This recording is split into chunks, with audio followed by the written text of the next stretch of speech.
Bismillahirrahmanirrahim. Assalamualaikum warahmatullahi wabarakatuh. Perkenalkan, nama saya Oktawi Dianti dari kelas HKII. Di sini saya akan menjelaskan ulang tentang konsepsi bangsa dan negara. Yang pertama adalah bangsa. Bangsa merupakan sekumpulan orang yang memiliki kesamaan asal keturunan, adat, bahasa, dan sejarah, serta berpemerintahan sendiri.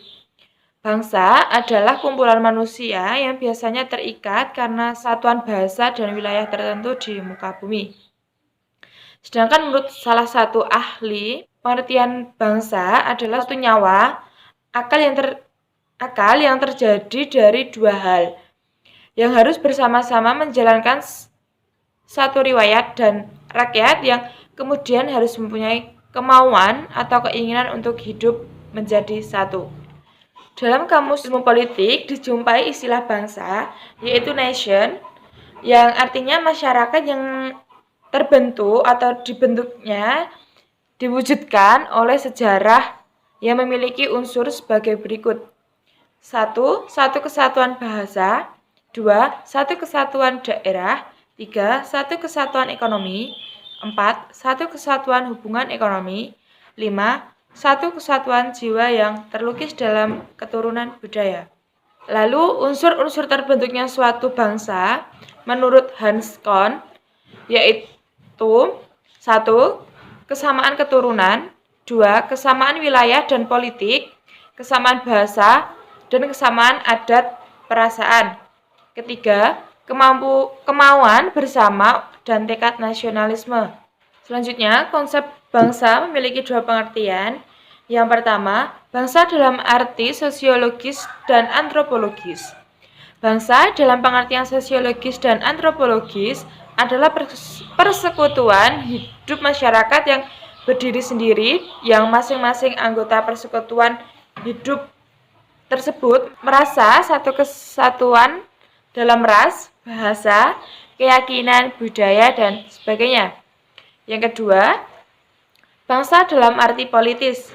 Bangsa dalam pengertian politis adalah suatu masyarakat dalam suatu daerah yang sama dan mereka tunduk pada kedaulatan negaranya sebagai suatu kekuasaan tertinggi keluar dan ke dalam. Jadi, mereka diikat oleh kekuasaan politik suatu negara. Selanjutnya yaitu pengertian negara. Negara adalah kesatuan sosial yang diatur secara konstitusional untuk mewujudkan kepentingan bersama. Secara terminologi, negara diartikan sebagai organisasi tertinggi di antara satu kelompok masyarakat yang memiliki cita-cita untuk bersatu, hidup dalam suatu kawasan, dan mempunyai pemerintahan yang berdaulat. Menurut salah satu ahli, pengertian negara adalah suatu masyarakat yang mempunyai monopoli dalam penggunaan kekerasan fisik secara sah dalam suatu daerah atau wilayah, yaitu menurut Max Weber. Lalu unsur terbentuknya suatu negara yaitu adanya rakyat, wilayah, pemerintahan yang berdaulat, dan pengakuan dari negara lain. Lalu tujuan terbentuknya negara itu sebagai organisasi kekuasaan dari kumpulan orang-orang yang mendiaminya. Negara harus memiliki tujuan yang disepakati bersama. Tujuan sebuah negara dapat bermacam-macam, antara lain bertujuan untuk memperluas kekuasaan, bertujuan menyelenggarakan ketertiban hukum, bertujuan untuk mencapai kesejahteraan umum. Dalam konsep dan ajaran Plato, tujuan adanya negara adalah untuk memajukan kesusilaan manusia sebagai perorangan dan makhluk sosial. Sedangkan dalam Islam, seperti yang dikemukakan oleh Ibnu Arabi, tujuan negara adalah agar manusia bisa menjalankan kehidupannya dengan baik, jauh dari kata sengketa dan menjaga intervensi dari pihak-pihak asing. Sedangkan dalam konteks negara Indonesia, tujuan negara adalah untuk memajukan kesejahteraan umum, mencerdaskan kehidupan bangsa, dan ikut melaksanakan ketertiban dunia yang berdasarkan kemerdekaan, perdamaian abadi, dan keadilan sosial sebagaimana tertuang pada pembukaan Undang-Undang Dasar 1945. Selanjutnya, sifat-sifat suatu negara yaitu ada tiga. Pertama, bersifat memaksa.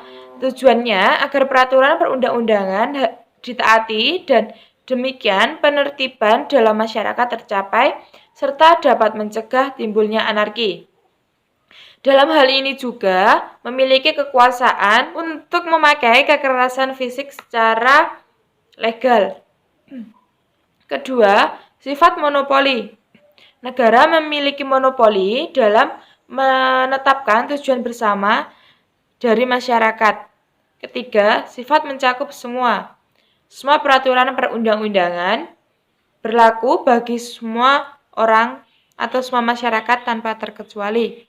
Lalu, teori-teori terbentuknya suatu negara ada 4, yaitu teori ketuhanan, teori kekuatan, teori perjanjian masyarakat, dan teori integralistik. Mungkin cukup itu yang dapat saya sampaikan.